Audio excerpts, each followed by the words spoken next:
Hello दोस्तों, स्वागत है आपका मेरे चैनल में। दोस्तों, आज हम बात करने वाले हैं रामायण काल के कुछ आविष्कारों के बारे में जिन्हें जानकर आप भी चौंक जाओगे। तो दोस्तों, आओ जानते हैं कि आज से लगभग 10,000 साल पहले हुए भगवान राम के काल में कौन कौन से ऐसे आविष्कार हो चुके थे जो वर्तमान के आधुनिक काल में भी प्रचलित हैं। तो आइए बात करते हैं हमारे पहले आविष्कार के बारे में, जिसका नाम है विमान। रामायण के अनुसार रावण के पास कई लड़ाकू विमान थे। पुष्पक विमान के निर्माता ब्रह्मा थे।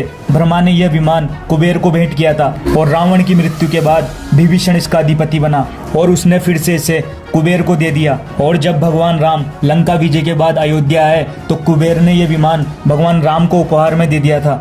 उल्लेखनीय है कि लंका में लड़ाकू विमानों की व्यवस्था प्रहस्त के सुपुत्र थी। यानों में ईंधन की व्यवस्था प्रहस्त ही देखता था।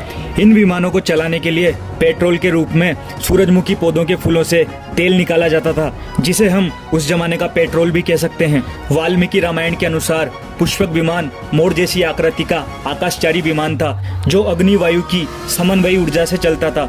इसकी गति तीव्र थी और चालक की इच्छा अनुसार इसे किसी भी दिशा में गतिशील रखा जा सकता था। इसे छोटा बड़ा भी किया जा सकता था।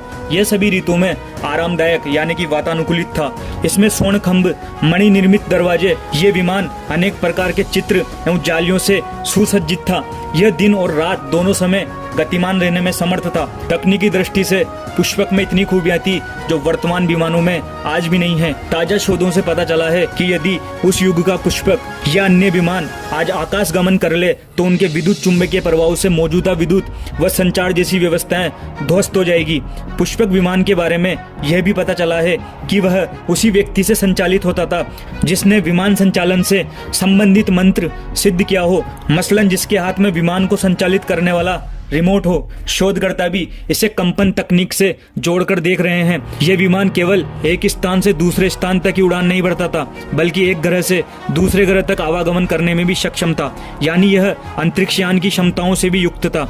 इस विवरण से जाहिर होता है कि यह उन्नत प्रौद्योगिकी और वास्तुकला का अनूठा नमूना था। आइए अब बात करते हैं रामायण काल की नाव और जलपोत के बारे में। इतिहासकार यह नहीं जानते हैं कि भारत में ही जलपोतों का आविष्कार हुआ था। पहली बार भारत ने ही नदी में नाव और समुद्र में जहाजों को उतारा था। रामायण के अनुसार रावण के पास वायुयानों के साथ ही कई समुद्र जलपोत भी थे।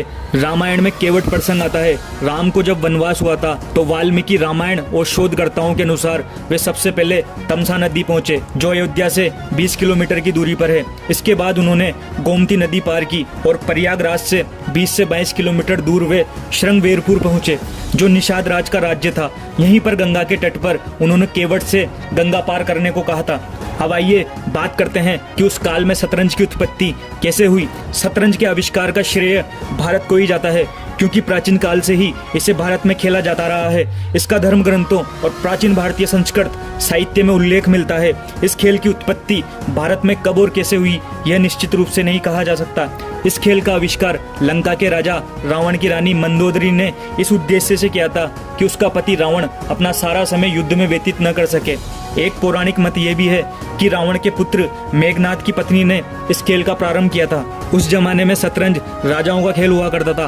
प्राचीन काल में इसे चतुरंग अर्थात सेना का खेल कहा जाता था। चलिए अब बात करते हैं कि उस जमाने में पतंग का आविष्कार कैसे हुआ। यह सोचने वाली बात है कि जिस देश में सर्वप्रथम विमानों का आविष्कार हुआ वहां पतंग का आविष्कार होना कोई बड़ी बात नहीं है। तुलसीदास जी ने वाल्मीकि रामायण के आधार पर रामचरितमानस में भगवान श्री राम के बाल्यकाल का वर्णन करते हुए कहा है कि भगवान श्री राम ने भी पतंग उड़ाई थी।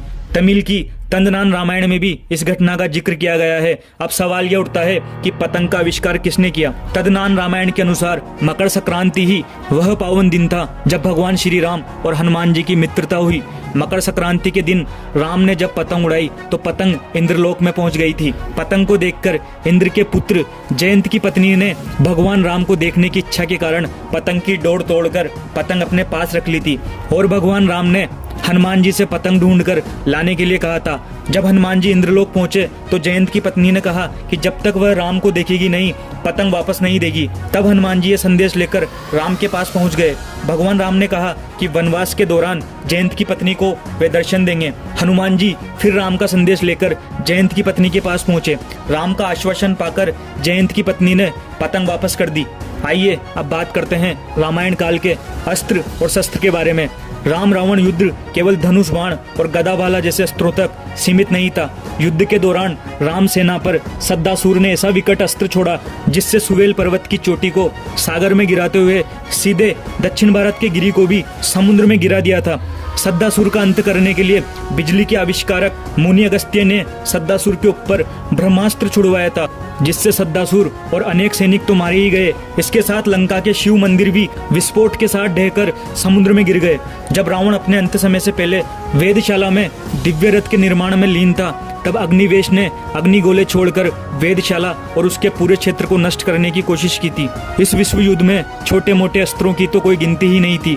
ये अस्त्र भी विकट मारक क्षमता के थे। आइए अब बात करते हैं रामायण काल के यंत्र और दूरभाष के बारे में। लंका में दूरसंचार यंत्रों का भी निर्माण होता था, जिसे आजकल दूरभाष या टेलीफोन कहते हैं। दूरभाष की तरह उस युग में दूर नियंत्रण यंत्र था, जिसे मधुमक्खी कहा जाता था।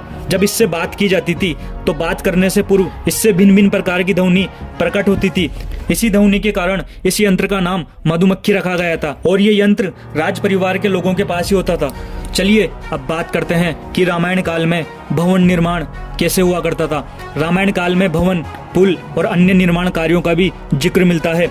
इससे पता चलता है कि उस काल में भव्य रूप से निर्माण कार्य किए जाते थे और उस काल की वास्तु एवं स्थापत्य कला आज के काल से कई गुना आगे है। रामायण काल में इंद्र की सभा में नृत्य और संगीत का आयोजन होता था। इससे यह अनुमान लगाया जा सकता है कि एक और जहां नृत्य कला का आविष्कार हो चुका था, वहीं संगीत के लिए कई तरह के वाद्य यंत्रों का भी इस्तेमाल होता था। तो दोस्तों, इस वीडियो में मैंने आपको ये बताने की कोशिश की है कि आज से कई हजार साल पहले भी ये सारी तकनीकें आ चुकी थी। इंसान आज कितनी ही तरक्की कर ले, लेकिन वो कभी भगवान से बड़ा नहीं बन सकता है। तो दोस्तों, अगर आपको वीडियो पसंद आई हो तो वीडियो को लाइक करना, शेयर करना और कमेंट करके बताना कि आपको ये वीडियो कैसी लगी। Thank you.